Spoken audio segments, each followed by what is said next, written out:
What is up, movie lovers, and welcome back to Pass the Popcorn, the only show where the popcorn is fresh, the takes are hot, and the spoilers are usually accidental. Yep. I'm your host, Nick, with my co-host, Rob. Rob, what's up? And we are absolutely pumped you're here today. We had a great first episode. It was awesome. Whether you're a casual streamer or a diehard cinephile, you've come to the right place.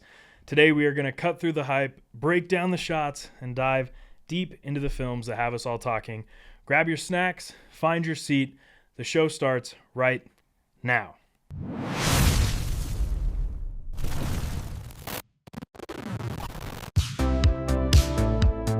Hey, welcome to Pass the Popcorn. Again, I'm Rob, and this is Nick, and we're going to be doing a couple of different things. So today we are going to get into Jumper in a little bit, and we'll explain for the new viewers why we're doing Jumper. But we're going to add a couple of new segments today. One, the first segment we're going to do is called a Kernel of News. Get it? And then the second segment we're going to do is called Post-popcorn perceptions. And post-popcorn perceptions is, explain to them, Nick. Post-popcorn perceptions is, if we go to the movies that week, when we watch something in theaters, it's going to be just a quick little our thoughts. If it's like a must watch, if it's you can wait till it's at home streaming. No spoilers. No spoilers. Don't want to spoil anything because we know that's no fun. If you want to go see a movie without knowing what's going on. Unencumbered. Unencumbered, that's a good word. Yeah, it's a great word. I got a lot of those. Every right to do that, but we just want to be like, hey, we saw this in theaters and it was really good. Yeah, it's great. Go check it out. We'll get in a second, but first we want to bring to you a kernel of news. And a kernel of news is typically going to be entertainment-based news. Mm-hmm. It has to do with the cinema, the movie industry, possibly even a little bit of TV, but mostly the movie industry. Mostly the movie and industry. The major topic right now that's going around is the Netflix purchase of Warner Brothers and now the hostile takeover of Paramount. So for those of you that don't really keep up on this, here's the basic info from this. So Netflix had proposed a purchase of Warner Brothers studio. Warner Brothers is selling their studio, their film production, their streaming assets, including HBO Max. Mm-hmm.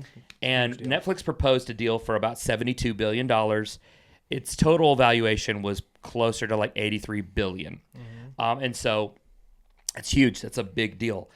Paramount, what happens is the whole industry immediately freaks out. Immediately goes against this, I wouldn't say everybody. There are people who love Netflix and think that Netflix can do no wrong. Yeah. And so they were like, oh, I like this Netflix. is great. This is fantastic. But the overarching, and I come from the world, I was a film student, so I see all of the indie filmmakers that were like, this is a very bad thing. And then you got that a lot also just from people who like going to the movies. It was like, hey, we can't let this happen. We can't let Netflix buy. Absolutely. And so you have that happening, and we're going to talk more about that in just a second. But the other thing that happens is by Monday of the next week, Paramount launches a hostile bid, a higher all-cash offer of $108 billion. Now, the reason why you need to understand, and they're wanting to acquire all of Warner Brothers Discovery, including the cable networks, that Netflix did not include. And they're willing to pay money for your stock options. So, they're going big. Now, here's why this is interesting. And for some of you, you're going, hey, if you buy something, does that mean that it's over? Well, when you're talking about a major company like Netflix buying Warner Brothers, it has to go through trade commissions. It has to go through all of these different processes. Stockholders have to be able to vote on it. It's a process. They agree to buy it, but then there's a process towards it. Usually in most cases, like Disney buying 20th Century Fox, it's going to go through. It's going to typically go through. Warner Brothers is a pretty major studio. It's a major, it's a major company. Well, and if Warner Brothers, not to get too much in the weeds here, but if Warner Brothers were to be bought out by Paramount and all of that, including cable networks, that includes CNN. So you're talking about how news is going to be made. You're talking about all kinds of different things. Now, we aren't going to get way into that side, but there's a lot of regulatory things that have to happen in this process. But let's talk a little bit about the theaters and what this could potentially do to theater releases and like public commitments to all that stuff. Oh, well, it's like, so Netflix's CEO has been very vocal about how he essentially just wants to destroy this, like the cinema industry, not like movies, but like the theater, like where you actually go to watch a movie on a he doesn't care screen. about it. He does not. He thinks people love and would only prefer to watch these movies in their house. So what this is going to end up doing if Netflix gets it, which they said they're not going to touch anything that Warner Brothers has in contracts with cinemas going until about 2029. And then after that, they would be shortening the windows because they'd still do theatrical releases for big blockbuster movies, but it'd be the Netflix style of, hey, we're only going to put this in the theater for like maybe a week. And I think what would end up happening is I think the windows of certain movies would evolve. Like certain big budget movies would maybe get larger windows and other movies get shorter windows. But again, I understand for the average streamer, and I stream TV and all that stuff all the time anyways. For the average streamer, this is going to be like not a big deal for them. They're going to be like, oh, this is great. That means I have more access of all this different stuff and I can get access to stuff quicker. Where it hurts is for the independent movie to be able to get a lot of money and make a large money on a budget and then be able to expand from that. You know, you see a lot of directors, like somebody like Neil Blomkamp, who made District 9 years and years ago, and a project like that could get buried somewhere like that, get virtually little attention, and then he doesn't get to make anything else. Yeah. And that's just one very small example, but you have a lot of those. What else? Yeah, and it's what like a lot of people are saying too when it comes to Netflix is the way Netflix operates, and like we've seen it, like when I said that they're going to be shortening it, they're showing the season finale, like the series finale of Stranger Things in theaters for 2 days, for like 2 showings. There's only 2 showings that you can go and see it in the same day, which cool. That's a show that like they Stranger started. Things. That's Stranger Things. So it's cool that they're putting it in theaters. But if they were to get this and it's like, hey, Man of Tomorrow is only going to be in theaters for like maybe a week and a half, 2 weeks, and then it's immediately on Netflix. Watching a movie like that in like IMAX or XD on a massive screen is amazing. It's an amazing experience. If I were to just get that sitting at home and it's like, hey, you get to watch it on your 75-inch TV, I'd go, oh. And it's what I think is really interesting is just the camaraderie. Oh, of is in people. bad. Oh, is in. You're kind of like, oh. Like, oh. Well, and on the other hand, you have, so that's the Netflix side, you have the Paramount side, and Paramount has significantly pitched more theatrical output, promising 30 plus movies annually, which is huge. And that's a part of their bid. Like that would be part of the contractual obligations that we have to do. And so they're doing that side. But here's the complication in all of that. Why some don't love the idea of Paramount getting it, because Paramount is run by a person who is in with a lot of conservative people. And I'm not saying that's necessarily good or bad. I'm just saying it is what it is. And therefore, Hollywood, being kind of traditionally more liberal, is going, I don't know that we want them in here. Now, I don't think that's necessarily a bad thing. It could be good. But they're going to exploit the business side of Hollywood way more. Oh, yeah. And which, I mean, let's just be honest. Hollywood already does. They already do. So, like, they already exploit the business side of it quite a bit. So that's the part that some people are like, you know, when you get to an election and you have to elect 2 people and you don't really like either of them, one of them, you're like, this one's okay and that one's okay.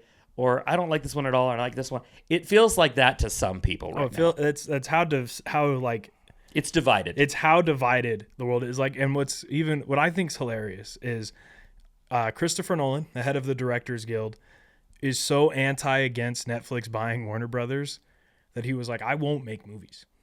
He was like, did he say that? Yeah, he's like, I'm not going to make movies when it comes to if the studio is Netflix or Warner Brothers. But isn't he with Universal? Mm-hmm. But like a lot of his stuff ends up on HBO Max. Oh yeah, like a lot of his stuff ends up on there, and so he's like, he'll make movies, he just wouldn't make them for that company anymore. And see, to me, that just comes across as a bit of like, and I'm a big theater fan, cinema fan. I love being at the theater. But that seems like a bit of a hissy fit kind of thing. That what to me is different about that than the person who says, "Well, I'm moving to Canada when this person is elected." Like and both have done it. So I don't love that. Well, I love Christopher Nolan. I don't love that. But this is a big deal. I mean, it's a huge deal. You're talking Netflix platform could absorb DC Universe and Harry Potter and Lord of the Rings, Game of Thrones. Just every single show. HBO ran TV, the gambit, more Emmy wins than anyone else for the longest time. I think they still hold the record. They would own Cartoon Network, Adult Swim, so shows like Rick and Morty.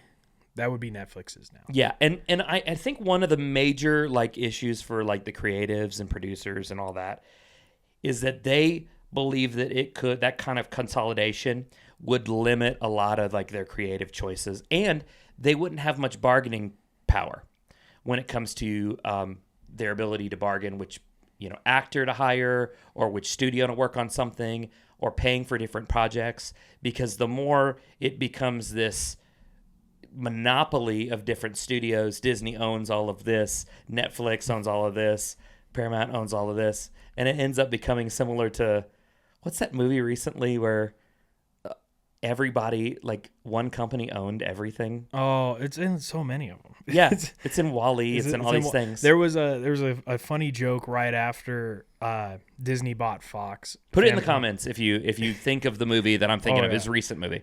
There's a scene in Family Guy that they made where it was like, hey, we're doing a focus group. As you guys know, Disney bought Fox, and Disney's owned by Netflix, which is owned by an X-rated site. And I was like, oh, that's crazy. Yes. That's insane. He goes, hey, everything's just owned by one company. Yeah. So we're going to see what you guys like. My favorite meme is one you and I were watching the other day, or is a video that we were watching the other day. And it was talking about this is the, studios. And it was the Netflix, Warner Brothers, Paramount. And then it was some Saudi Arabian company that was involved in there as well. And Jared Kushner was involved in there. And Schenectady, a city, was in there, and they're like, maybe we shouldn't watch this. It was such a great video. It's a really great video. You got to check it out. I think the point that I'm on, I would prefer Paramount over Netflix, just because I have my own issues with Netflix, their release model, how they do things.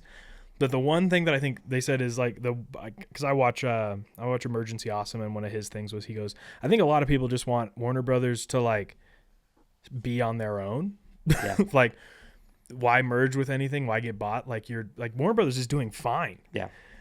So why are they cannibalizing the company just to sell it off? So there's a lot of people who are hoping maybe just a merger block gets put in place, so that way Warner Brothers is just kind of forced to be Warner Brothers. And they may. That very well could happen, that they're just forced to be Warner Brothers. They're just forced to be by themselves. And I think that Zaslav, the owner of a lot of what's happening there, and Warner Brothers had a lot of success this year, big success, that he may be forced to not be able to sell the company off.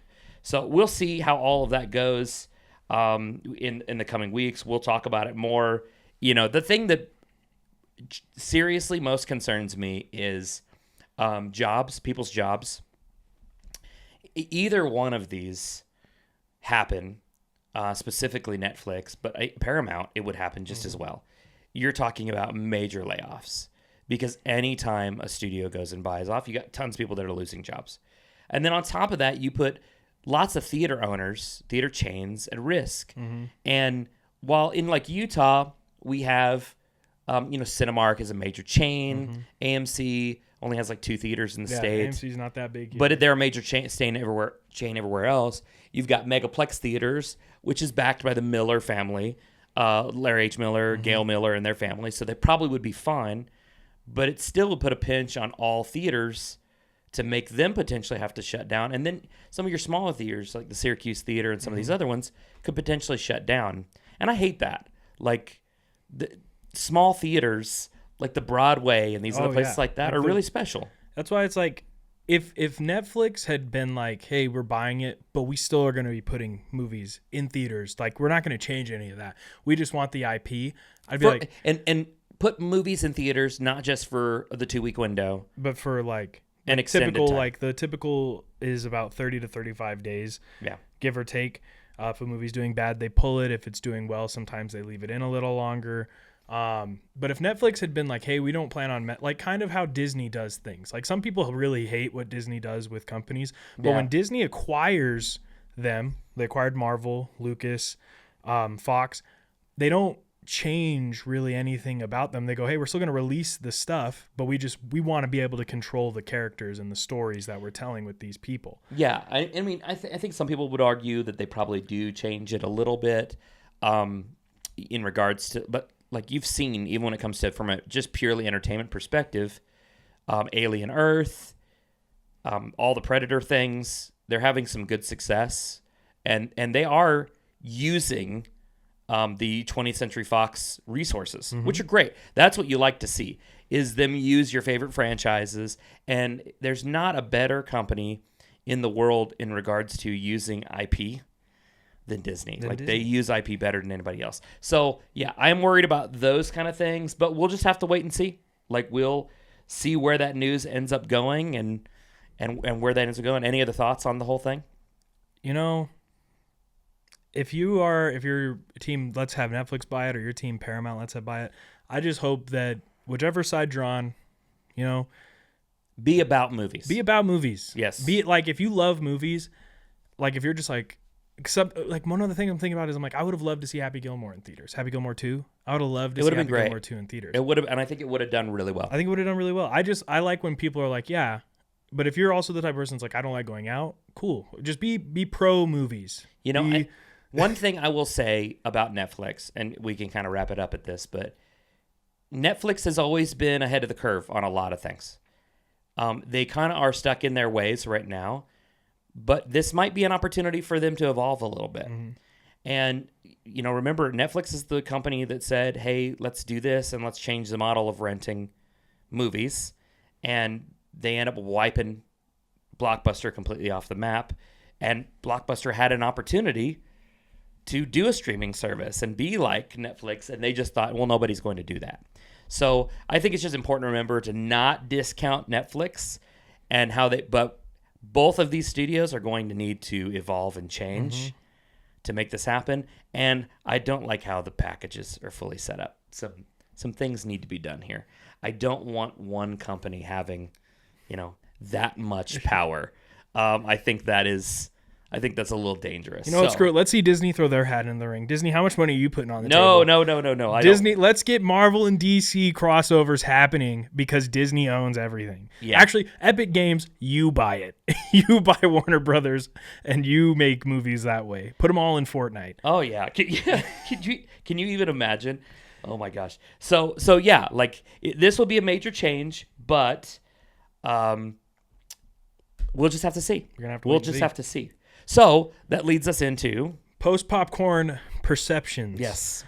This past week, in the last episode, you know, I said I wanted to see Five Nights at Freddy's 2. There's other movies I wanted to see. This past week, I had an opportunity to go see Five Nights at Freddy's 2 twice. I've seen it twice now. Once by myself, once with you. Yeah, my boys went. And then I've also got to see Eternity, and I got to see The Running Man. Yeah. I mean, we could start with Five Nights at Freddy's 2. Yeah, it's the one I saw. And many times we'll share with you our either if one of us saw something or both of us saw something. And what I will tell you, if you're a fan of that, sure, it's going to be fun. It's not a good movie, though. Like, let's just be real. Like, it's incredibly cheesy. The dialogue is terrible. The coolest part is the animatronics. But I literally fell asleep, and I don't ever fall asleep in movies. He did fall asleep. I will say, as someone who I haven't played the games, but I'm deep into the lore of this world that they've created. It is a movie for the fans. It's very similar to the first one in that way. The first one was kind of doing different stuff. This one, they got really ambitious with it. Yeah. But I see this one kind of like how you viewed it as to how my sister viewed the Minecraft movie, where she was like, gosh, this movie sucks. And I'm like, this movie was awesome. I had a blast watching this But movie. even with Minecraft, I felt Minecraft was still cute because they leaned into the silliness, to such a level that it never ever took itself too seriously. Whereas because of the nature of the beast, of the type of genre that FNAF is anyways, they do take it more seriously. And I don't know how you can take this franchise seriously at all. So when critics give it like a 12%, I mean, it's maybe not that bad, but maybe it's like a 15%. It's not good. The critics give it a 12%. The fans, though, have it at around like an 86 because the people, like, this is one of those movies for the fans. Yeah, and I'm all for, and it's shown at the box office and everything. It's been great. And I'm all for, if you are a fan of something, go enjoy it. Like, love it. Be about it. But he won't be about it. But let's not pretend that this was like really a great movie.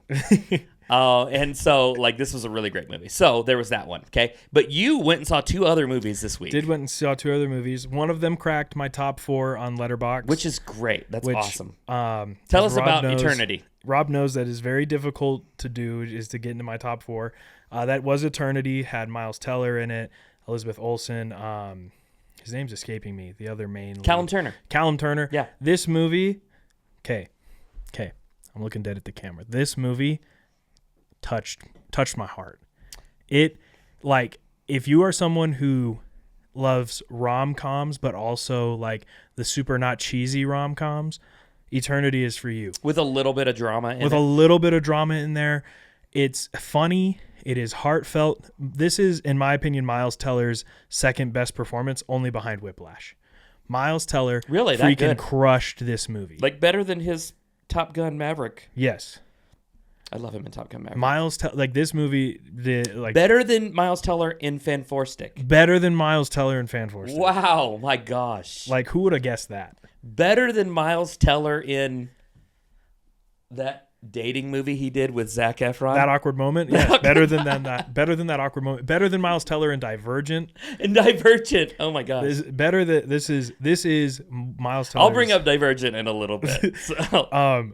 Miles Teller did a great. Callum Turner did a great job. This movie. It never felt like the movie was dragging. It just was. It was such a fun, like, heartfelt watch. I found myself tearing up multiple times. It was just like, if I could recommend any movie to go see before it leaves theaters, it's that one. If there was a movie I could recommend for this year to watch as soon as it goes to streaming because it's made by Apple, so it's going to be on Apple TV, it's that one. Do you think, though, just for the casual movie goer and stuff, that this is a must-see in theaters, or is this just a must-see in general? This is just a must-see in general. Okay. So if you watch it at home or rent it or even buy it in a little bit. You're going to, yeah. You know, it's not like, seeing F1. It's not like seeing F1 You have to see F1 in theaters. Yeah, it's not like seeing F1 in theaters. It's because it's not shot in any interesting. They're not breaking any ground when it comes to cinematic techniques. It's just a really good story.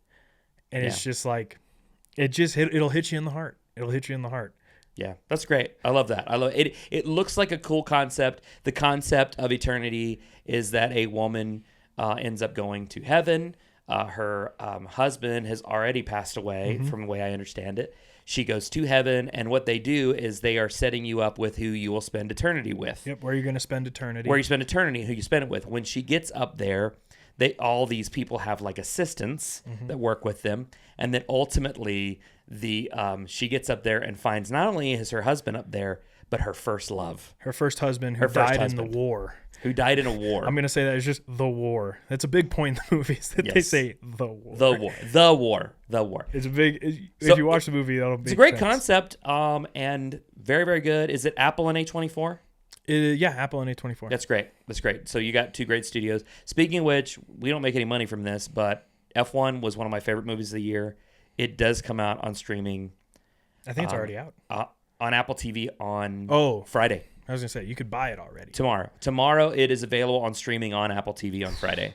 It is worth the price of a subscription to Apple TV. If you liked Top Gun Maverick, F1 is for you. F1's for you. It's so good.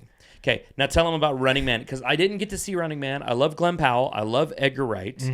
I want to see this movie so bad, but it also got panned a little bit. It did get panned a little bit. Like I genuinely forgot that it was coming out. Yeah.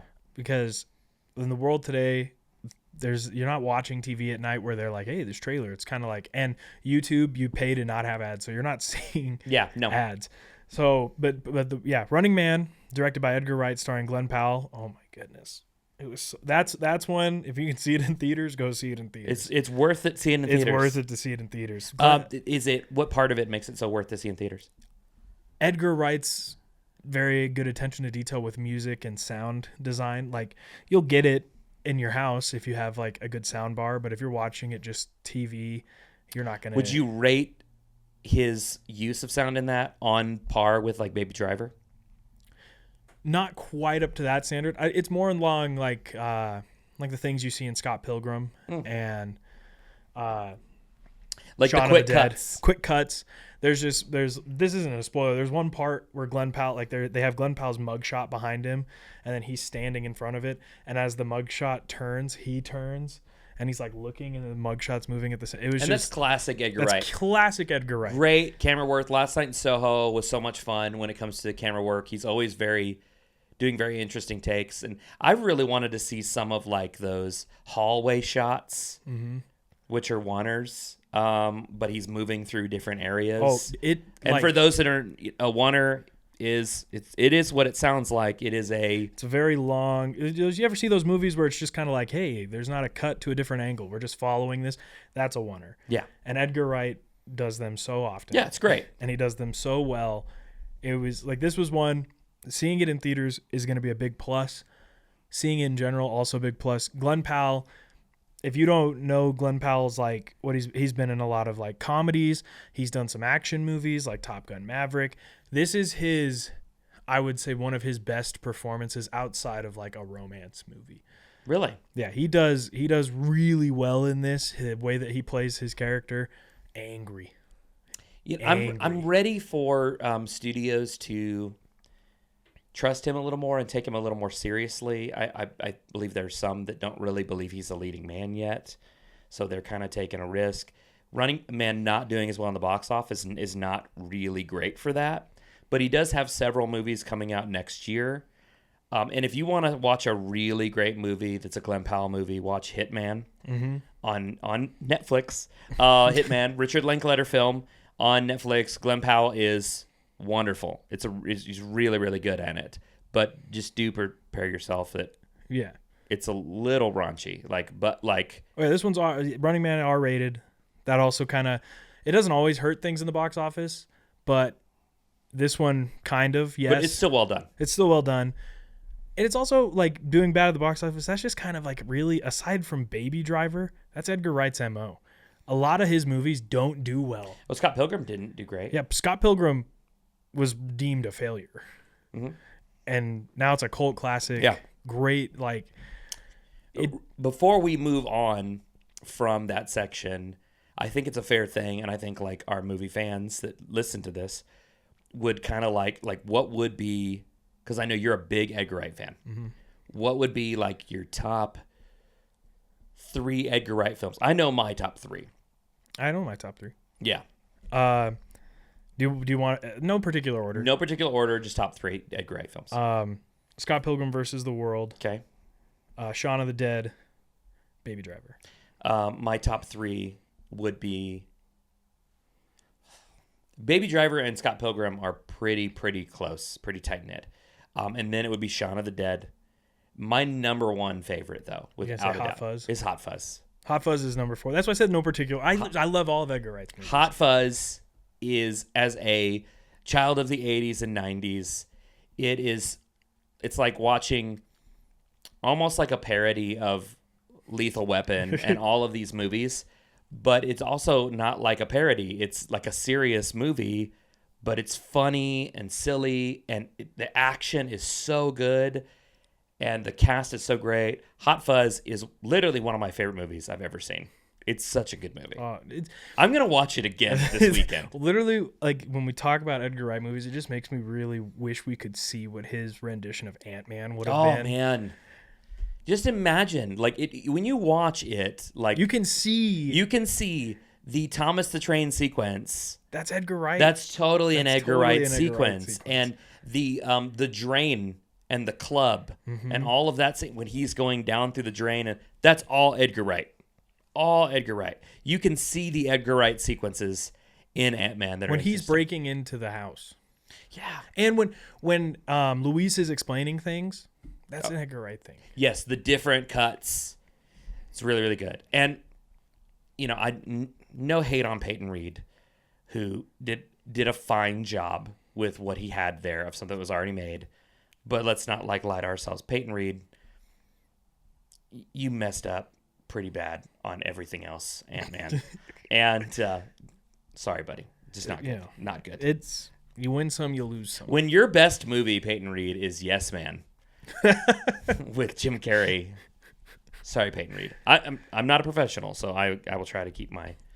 But I mean, it is our podcast. So we get to say what we want. Okay, so it is time. It is time officially for the movie, and this week, what movie are we on? We are on Jumper. Came out in 2008. Okay, starring... now before you tell them that, remind them why we picked Jumper. So the way we pick movies here on Pass the Popcorn is at the end of each episode, I have a wheel on here that has over 250 movies, constantly growing, but also constantly shrinking, because after we talk about a movie, we take it off of the list. But at the end of the episode, we'll spin this massive wheel of movies, Yes. whichever one it lands on. Me and Rob will rewatch it, watch it for the first time. We're gonna watch it. I was gonna say like not watch it. No, we're gonna watch it. Yeah. And then we'll come back here and we will talk about it. The first episode was Infinity War. Landed on Jumper last week. Big tonal shift. Yes. Quality shift. I have thoughts. I have thoughts today. But so set up the movie. Let me set first. up the movie. So Jumper, starring Hayden Christensen, which for those who might not know, he played Anakin Skywalker in Attack of the Clones and Revenge of the Sith. Yeah. This movie came out in 2008. It made money for a little bit. The thing about this is it's Hayden Christensen. He discovers that he has the power to teleport. And he can teleport anywhere he wants. And in this movie, he's going, he is robbing banks and stealing stuff and doing whatever he wants. And there's a group of people out there called Paladins who kill jumpers because they don't think they should have this power. They think only God should have the power. Led to be by all Samuel L. Jackson with the greatest white hair. That wig is something. Second worst wig in that movie. It's so bad because it looks like they just spray painted his head white. It's pretty terrible. And funny thing that it's not the worst thing about Jumper, actually. It's not. It's not the worst thing about Jumper. It's not the best thing. It's not the best thing about Jumper, but it's not the worst thing. But let's kind of go through the movie a little bit in the different sequences because we watched it together again, and we're not going to always get to do that. So it was funny him watching it with me because what was my reaction the entire time? For those of you who are watching on camera, let me give you Rob's face during the movie when something would happen. It'd be he's shaking his head, and then he's on his phone typing up his notes, and then something else would happen, and he'd go pensive, confused. It was a lot of just his eyeballs. I'm surprised he saw most of the movie because his eyeballs were rolled quite a bit. And I will say this, okay? So like beginning of the movie starts, like he said, David is a teenager. He learns he can jump, and David Rice is his character. He discovers he can teleport after falling through the ice. Which is crazy. That's really the whole like setup of how he can find this. It is a cool concept of jumping from place to place. I'm not going to lie to you. It gives Nightcrawler X-Men vibes. Yeah, no, it's great. Except Nightcrawler X-Men X2 is one of the best sequences in all of superhero movies. And especially in the X-Men movies, it may be the best sequence. It's such a good sequence. But I mean, I'll say that for another conversation. But it just doesn't unpack the story very well here. It's a cool concept, but it's not a good movie. The motivation is weak. Because at the beginning he leaves home, and he leaves home ultimately not because he knows where he can go or what he can do or anything else yet. He really doesn't have any full idea of what he's doing. It's just like his dad is mean. Not abusive. Mean. Yeah.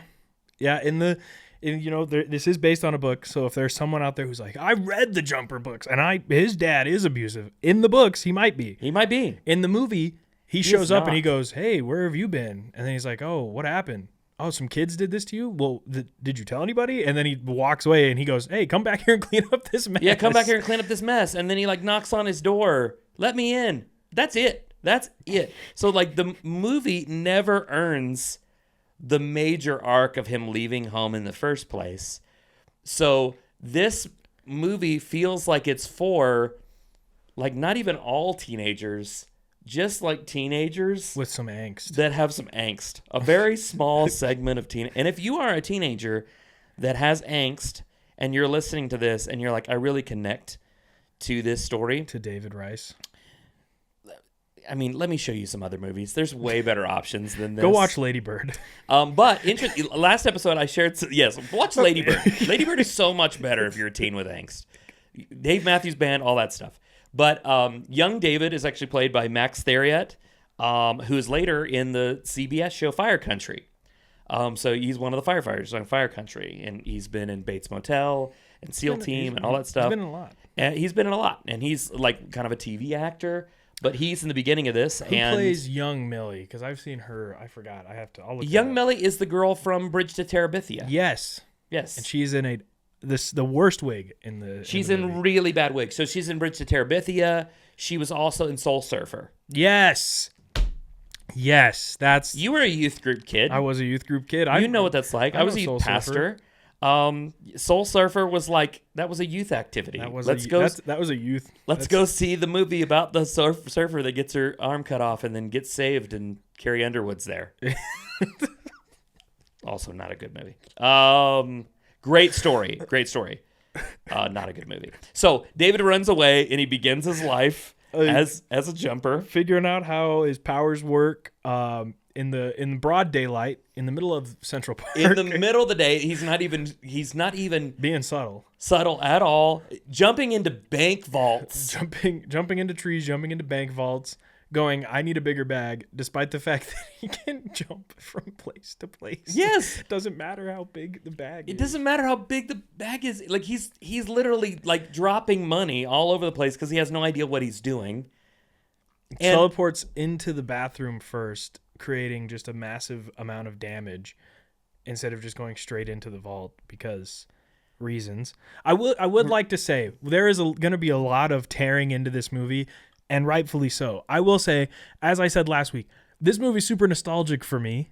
I really enjoyed it the first few times I watched it, then not watching it for a while, and I'll be honest, going to film school, learning things, and then going and rewatching it for this, you notice just oddities. Yeah. You notice, so he learns how to do it. He steals, he robs, he is doing stuff. 8 years pass. He's robbing, he's stealing, he's doing his own thing.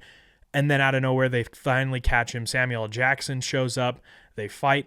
He teleports back home, goes to find Millie and my favorite line, Samuel L. Jackson, only God should have the power to be all places at all times. And that's the setup to make you believe that the Paladins are this very religious, almost like watching Da Vinci Code or one of these kind of like orders of people. Yet they never explain to you where the Paladins are from, where they came from, what their motivation is. They've been killing jumpers They've for just centuries. been killing jumpers for Back centuries. to medieval times. Okay, where are jumpers from? Where are Paladins from?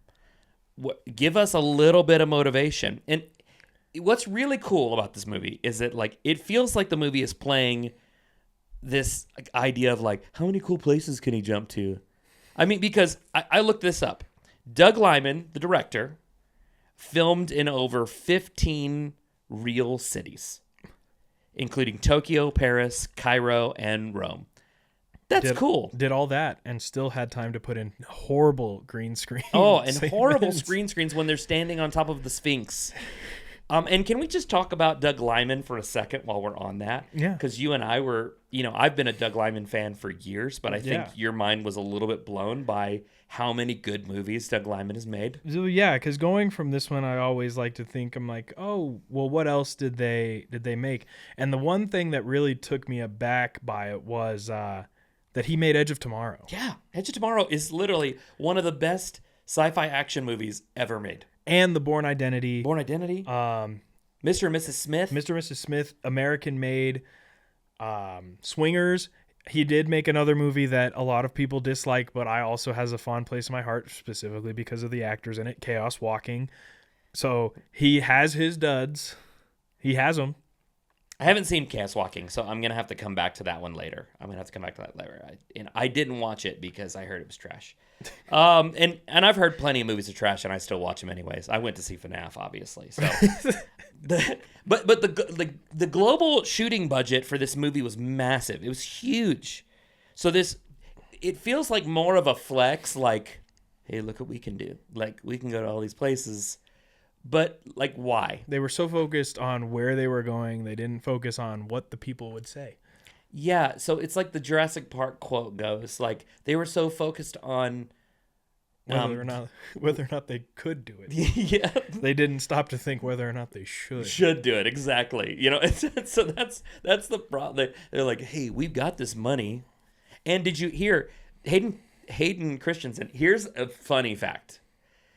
The audience might like this. Hayden Christensen wasn't the original actor for this. There's another actor who was actually supposed to be the lead, but he wasn't a well-known actor. And when I looked up his name, I didn't even know him. And they picked Hayden Christensen because they wanted to go with a more high-profile name. I mean, we laugh now, but I mean, he was Anakin. I know, but like that's it. Like that's not hype. Like, I'm sorry, I just don't. I don't follow along. So. We get to the Paladins. Let's unpack the Paladins for a little bit. We already have a little bit. The hair is atrocious. Mm-hmm. We don't have any explanation of who they are. They kill jumpers by trapping them with electricity-riddled chains that they shoot out of these rods. Yeah. Mm-hmm. That's it. Yeah. And then when they get them like stuck on the jumper, they stick them in the ground. And I don't know if you noticed this. Sam Jackson's got to have super strength or something, because when he slams that thing down the first time he captures David, the entire ground cracks. Yeah, the ground cracks. It's all, where does he get his strength from? Is it from those things? Is it from the Paladins? Why? Like, I'll do you one better.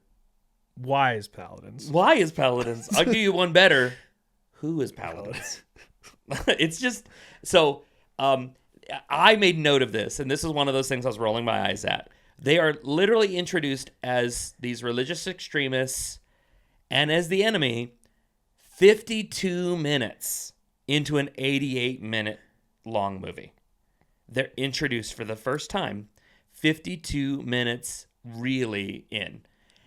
That's insane. I mean, some of the best movies ever introduce their villains quickly. Think about the movie we talked about last week. Yes. The villain is the beginning. Literally opening. Think about The Dark Knight. The literal opening. The opening is the villain. Joke. Like some of the best, they give you the villain, and that's kind of like an order for a lot of movies, is they give you the villain story, and like, whereas like Infinity War, the villain story is like, man, this guy is dark, he's bad, but we're kind of understanding where he's coming from and everything. It's meant to show his power. Dark Knight, it's meant to show his power. We get nothing, so we don't care by the time the Paladins show up. And did you know, Nick, Samuel Jackson actually requested the white hair himself to make the character visually iconic. But later he joked about how odd it looked. Oh, Sam This Jackson. is the same person who was all like, give me a purple lightsaber. You took the words out of my mouth. Give me a purple lightsaber. Hey, I want a purple lightsaber. Nobody has a purple lightsaber. I do. give me. And I love Samuel Jackson, but he's Samuel Jackson. He's just kind of out there doing his own thing. And the Paladins and their backstory are not actually, did you know this? Not actually in the original novel. Gosh, I was hoping it could be like saved by the book. Nope. I found out in my research they were invented for the movie. Yikes. So guys, I promise I like this movie. Like we get to the point where he escapes. Samuel Jackson's character's name is Roland. Yes. If he's invented for the movies. Yeah. Couldn't have given him a black name. Oh, really, Nick? Roland? Roland can't be He's rolling around these jumpers. Oh, that is a bad take, Nick. That's a bad take. Rolling around these the white hair. Come on. Take that back. Take that back right now. Anyways. His name should have been Samuel. Samuel? Yeah. His name should have just been Paladin. I mean, his name could have been Paladin. His name should have been white-haired Paladin. Oh yeah. They shouldn't have given him a name. No, they shouldn't have given him a name at all. But he goes back to from Michigan. He goes back to Ann Arbor. He's looking for David does. He's looking for his high school crush, Millie, who we see in the beginning. He gives a snow globe to her. Said snow globe gets chucked onto the ice. That's how he ends up in a river. Her mom says, "Oh yeah, she's still here. She has her own place and she works at this bar." So he goes and sees her, bumps into his high school bully, the guy who throws the snow globe onto the ice. And they're like, "Oh my gosh, it's Rice Bowl. He's alive." Like, I'm not talking to They called him Rice Bowl? Yeah, they call him Rice Bowl. Oh my gosh. Because his last name is Rice. Just terrible. I mean, and his girlfriend is cast as Rachel Bilson. From the OC. A cutesy TV actor at best.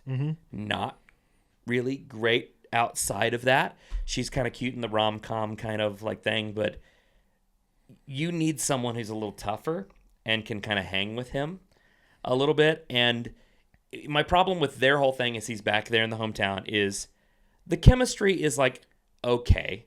It's not horrible. I was going to say it was near non-existent in my eyes. But yes, it was incredibly rushed and it was underdevelopment. They go from David tackling the bully into a bank safe, like he teleports him into a bank safe, to back to I'm going to take you to Rome, to they get to Rome, to, oh, surprise, they're having sex. And I was like, this, what?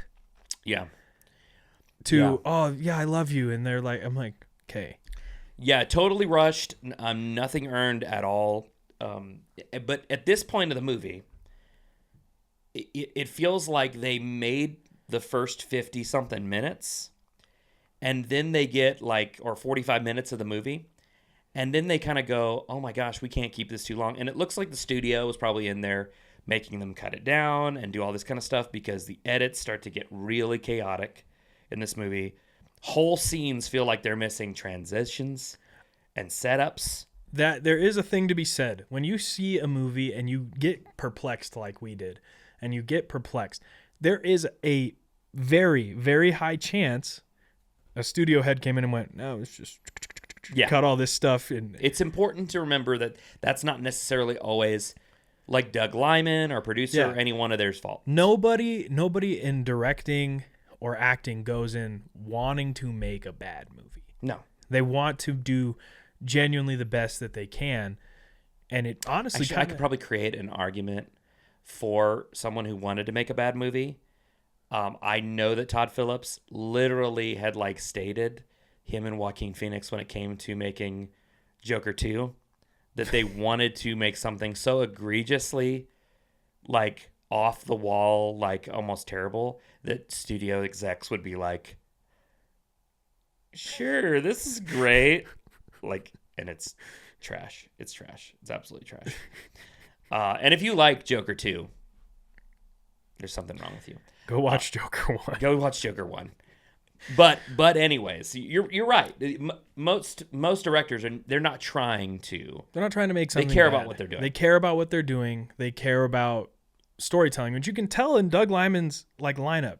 He knows how to make a good story. And they got good producers on this. They've got Simon Kinberg. They've got their producers were a part of such movies as Fight Club, X-Men, the Bourne series. There's all kinds of good movies that they have been a part of. So like he's got a lot of stuff going on here that could be potentially really good. Interesting factoid though, Hayden Christensen and Rachel Bilson actually started dating in real life after this film. How long did that last? Probably a couple weeks. Yeah. Maybe a few months. Ugh. I mean, if you get to travel all over the world with somebody, there's a chance that you're gonna be like, you're gonna fall in love. hey, we're gonna fall in love. Maybe I'm not crazy. Maybe the fact that he took her to Rome. You know, that's all Millie needed. That's all she needed. After that, you know, they leave their hotel. They go to the Coliseum because it's on Millie's list to see the Coliseum. Yes. So hats off, continuity. They make a point in the very beginning of the movie to show her locker is peppered with pictures of the Coliseum. Yeah, absolutely. That was the very beginning. So they do a little bit of tie-in. That was one of the only really good ones like that. So he breaks in. Then we run into somebody who we've seen throughout the movie, but they never really explained. He doesn't say anything. He's just kind of there, and they kind of linger on him. And I will admit, until I watched it with Rob, I didn't notice how much he showed up up until this point, and that's Jamie Bell's Griffin, who's another jumper, and a more seasoned jumper who knows what's going on, and he has made his whole like persona not only just jumping but fighting paladins, but taking care of paladins because of something. It was so funny because I watched this movie twice because I watched it once by myself and then once with Rob. He had asked me at one point, he goes, well, do we ever like get Griffin's backstory, like why he does this, like what's going on? It would be so much better. And he gives one really brief line about it. Like that's also where we learn about how long paladins have been doing this. Is Griffin has one line where he goes, paladins have been killing jumpers for hundreds of years, way back to medieval times. All he says about it. That's the only backstory about that we get. And then we have to wait again until like the last 15 minutes of the movie. Griffin is talking about, we'll get into the circumstances, but he finally talks about it. He goes, oh, you know, when I was 5, they came in and they killed my parents. And like, that's what set him down on this path. But he only says those 2 lines. That's it. Of exposition, of like world building. And he is instantly more interesting than David. Oh, he's and so not just because Hayden Christensen is not necessarily like a really great actor, although I love Hayden Christensen in Obi-Wan. I think he's great. And I like in episode 3, Hayden Christensen's he's great. A good job. Like, is he like amazing? No. But for what he has to do there, I think he does a great job. And I love him and Ewan McGregor and how they play off each other. But he is Griffin and Jamie Bell, who's a good actor. You know, Billy Elliot, Van Forstick. Yeah, he's the best. He's one of the best iterations of The Thing. No, he isn't. He's definitely top 4. He's definitely top 4. But like he's interesting. The most interesting character at this point in the movie. And you're 3/4 away in the movie before you get anything with him. And what you kind of see here is like, by this point, the movie is feeling more like a young adult novel, supernatural power movie. Like we've seen a ton of these. So remember, I Am Number 4. Mm-hmm. I Am Number 4. Push. Mm-hmm. I mentioned Chronicle the other day. I take it back. I was going to say, because Chronicle's a great movie. Chronicle's a great movie. But like I Am Number 4, Push, Divergent series, all of these. And they're like these young adult series that feel more like big budget CW shows that get an hour and 20 minutes to do a whole movie. And so they're not really fleshed out or very, very good because they just have way too much to them. Or they don't have anything to them, and they don't have enough room to really develop anything. You want to know what else makes it like a CW? You brought this up the other day when we were watching it. I did. Is if you've ever watched CW shows, at least way back when this would have been coming out, at the end of the episode, they show you, like, they're like, hey, this is the music that we played throughout this show. Yes. And the music is really good. Yeah, the music in Jumper has a better soundtrack than anything else. And there is no Jumper soundtrack. Go look it up. There's no Jumper soundtrack. Somebody make the soundtrack. Although, like, Spotify will sometimes go through and go, this is what the Jumper soundtrack would look like. Because you got some dude in Brazil who's like, I love Jumper. And he goes and creates the playlist for it. So Here's a heartbreaker for you, because earlier I mentioned that Paladins are not a part of it. Griffin is not in the original novel. Dude, what? What? He is invented to give the film more action and exposition. What do you do? 2 lines of exposition. Which makes me, like, if you're a lover of the book, if you get a copy of this and you're listening to this, like, your hate is going to, like, feed me right now because of the fact that book has to be absolute trash. Oh, my God. Like, absolute trash. And many reviewers, like, you go and look at other reviews from the past of Jumper, they will say Griffin should have been the main character of the movie. Okay. I said this to you when we were watching it. I said if the movie was just Griffin and David fighting Paladins, would have been 1,000 times better. Yes. But they felt like they need to have a romance, like they need to have that. So we get into the Coliseum, we meet Griffin, they fight Paladins. He gets arrested because they broke into the Coliseum. Mm-hmm. He's handcuffed, which I brought this up, and you made the point that maybe it's because it's attached to him, things go with him. Yes. But like his mom, who we have only seen once at this point, and it was in a flashback, shows up, says Diane Lane. Phenomenal Diane Lane. Who shows up in the movie 3 times. Incredible actress in Unfaithful. She played Martha. Martha. Why'd you say that name? Why'd you say that name? It's his mother's name. That's almost as bad writing. It's almost as bad. Martha, why'd you say that name? But yes, like she shows up and nothing. And she's like, hey, you have 30 seconds to get out of that chair. Ditch the girl or she's dead. Mom, where are you going? Mom. Where are you going? And then she's gone. Then he teleports a Italian police officer to the top of the Sphinx and leaves him there. Yes. Because David's a terrible person. He is. He's a really bad person. And I think there's some really fun ideas that are explored in this segment of the movie, but they are so weakly executed. Like, there's just some fun, like, jumps and different ways they do things that are like, oh, this is when they were having fun and going, well, what could we do with this power? And you see them starting to have a little bit of fun, but it's just really poorly executed. Like, this is also... David also at times just kind of knows how to do things. Like, Griffin jumps, and then he touches... Like, it leaves a mark, like, in the ethereal plane. And he's like, oh, I touched your jump scar. And I'm like, how do you... This is the first other jumper you've met. Yes, and... Why haven't we not described jump scars? We don't describe them at all. They don't touch on it. And then all of a sudden Samuel Jackson can use the jump scar. Like, they have a device to keep it open. Because they're at Griffin's lair. Yeah. It's a cave in the middle of the desert. Which shows you said was one of your favorite things that they did in the movie with Griffin. Yes. Was so they take capture of a paladin. Griffin tells him, he's like, hey, you gotta go take care of this girl, you gotta go figure this out. And when he comes back, Griffin comes back with like from the ocean. Yes. Do you want to explain? Because it was he just jumps back into his room and it like this explosion of water because he's jumping from underwater into a space that's not anymore. And it was one of the actually best visual effects in the whole movie. I rewinded it 2 or 3 times to rewatch it. It was pretty seamless. But it was one of the only really good ones, in my opinion. The best visual effects came mostly from Griffin. Yeah. Because also, so when I say that... Not Hayden's fault. Not Hayden's fault. But when they had that machine that opens it up, it's because... David goes to get Millie, brings her back, and he goes, they have a machine, they can follow you here. Griffin is literally just there, as you said, to push forward the plot. Yes. And to give us exposition.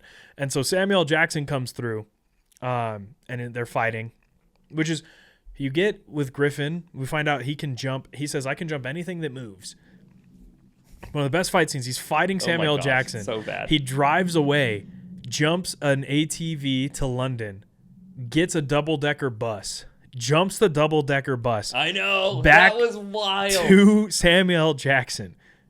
It's insane. It was great. No, it's absolutely crazy. And did you like Doug Liman actually in what I found in my research, Doug Liman often used 5 cameras at once to capture jump fight scenes. So what that shows me is there's a ton of footage, but not much clarity of what to actually do with the footage. There's just not much going on here. Yeah, I can see that. Also, let's point out something very interesting, and it'll be kind of one of our like last takes on this because it is an important thing to keep in mind. This is 2008. This is 2008. This is 2008. So, but before we get into those, let me just mention this here. This is the year that Iron Man and Dark Knight.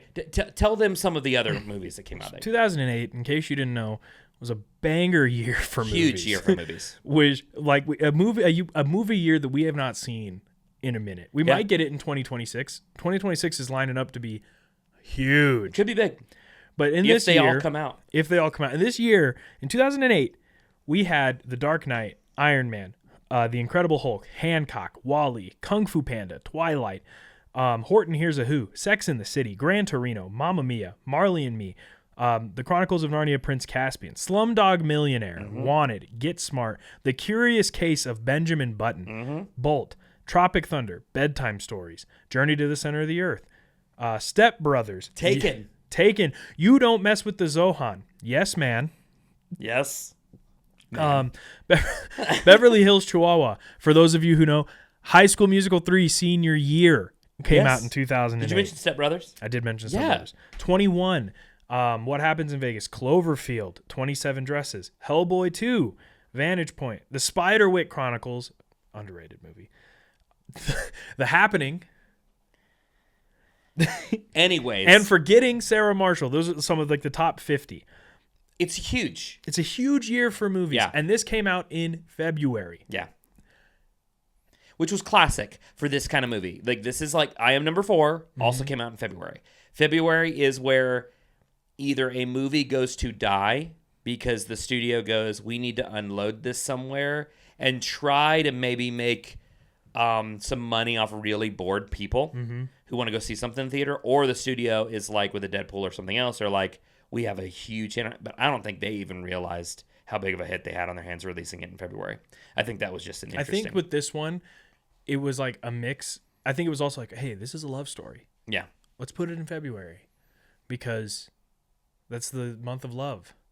So what it feels like, this is my point. It feels like they're trying to make a grounded superhero film, and the story of Jumper is not a grounded superhero story.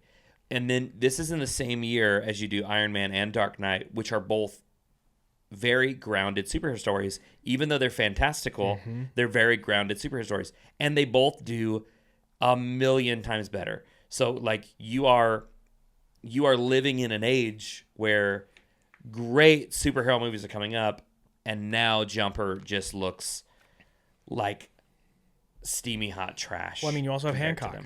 Hancock is a grounded superhero movie. Yeah, it's grounded. I mean, did you like Hancock? I loved Hancock. Yeah, I did not like Hancock. You didn't like Hancock? I did not. And we can talk about that one another time. But I have reasons for not liking Hancock. But ultimately, at the end of the day, like, I like how it was shot. I like certain things, but like, I just didn't like Hancock. So in the end, the film teases that there's going to be like sequels. We there's two things as we get to the end, because he talked about his favorite visual effects. My two favorite is there's one thing where Griffin goes to punch Samuel L. Jackson, but he keeps stutter jumping to build momentum and force. Yeah, and that was actually kind of like cool. Uses his jump, like there's like a field around you when you do it, and he uses it to throw Samuel L. Jackson outside. And then a good thing with David is he makes an entire apartment jump into a lake. Yeah, which I thought was really cool. Rob, even like when he did it, Rob went, yeah, he had a shock look. It was a cool shot. Yeah, like you said, it leaves off where he promises he finds his mom, where for the third time we see his mom, but for the only time, literally maybe 50 seconds. Oh, yes. We see Kristen Stewart. Kristen Stewart. Same year as Twilight came out. Doing the same Twilight face, too. Doing the same Twilight face. Really looking awkward. the same as she does in Twilight. Her eyes are a lot more blue in this movie. Yeah, because they make her to be just like total sad boy. But what I did find in this is that the sequel there was a major sequel set up. We see it when you watch the movie. And Doug Liman did want to make a trilogy out of this. He wanted to. He actually had released in an interview years ago that he wanted to go into the history of jumpers, the government versus jumper society, and the mother's double life. That's all good. That should have been movie one. That should have been movie one. That should have been movie amazing. one. Like, what are you doing here? Like, if you give us, like, I feel even stupid making this correlation, but like, you have to give us Into the Spider-Verse and give us all the backstory to really be able to give us Across the Spider-Verse. Across the Spider-Verse would have been an amazing movie on its own, but had it not been released after Into, I don't think it would have been viewed the way that it was. I think they would have been like, this is revolutionary filmmaking. There would have been a lot of confusion. But there would have been so much confusion because they're all like, you're not giving us anything and there's no emotional stakes. But there's so many emotional stakes and his family. And it allows you at the beginning of that movie, of Across the Spider-Verse, to unpack so much stuff. Like, you get these really slow scenes of him talking to his mom. And you get to do that because the first movie did it. So, like, that's an example of doing it really, really well. This is a movie that just crapped the bed. This was a movie that had a lot of nostalgia for me. I was 10 years old when this movie came out. I remember the reason I really wanted to see it was I was like, they're teleporting. I was like, I was like, that's Anakin Skywalker. Yeah. It was a really fun watch. As I've gotten older and I've watched more movies and I've looked into the making of more movies and I've seen things, it just didn't hold up as much as I thought it would. And Rob witnessed that firsthand on my face. I was like, oh, like, can I read you what my ultimate synopsis for the whole movie is? Yeah, go ahead. I want to do this at every movie we do this, and after Infinity War, I wanted to have one of these, and so I'm planning on adding this. But Jumper is a movie built on a great idea. Teleportation is a real-world superpower with A-list writers, a director known for brilliant action, great concepts, though need great execution, and the editing and the pacing and the character motivations just can't keep up. In the end, Jumper is a movie that jumps everywhere and goes nowhere. Nowhere at all. 2 thumbs down. I gotta give it like 2 sideways thumbs. Oh gosh, that's such a trash. Like if we were giving it the kernel system, like the kernels, yes. If we were giving it the kernels, I'm giving this 1.5 to 2 kernels. I'm giving this movie I'll be generous and give it a 1 kernel. It's not the worst movie I've ever seen in my life. It's definitely not the worst movie. It's not. It's definitely a movie. But it's not the worst. Well, yeah. It's like when we saw FNAF. It was all like, that was definitely Five Nights at Freddy's 2. It was definitely... It's definitely Five Nights at Freddy's 2. That was definitely... And then you just say the title of the movie. So that brings us to Jumper and another great episode. Any other thoughts before we go into our spin the wheel, Nick? You know, if you are a fan of young adult... like guys who struggle to like say their emotions, you'll like Jumper. If you really root for PETA in the Hunger Games, you'll like Jumper. Let me just say this to you and hear me very clearly. Do not ever waste your time on Jumper. It is absolute garbage. If someone who made Jumper finds this or a big fan, come at me, please. Come at me. This movie sucks.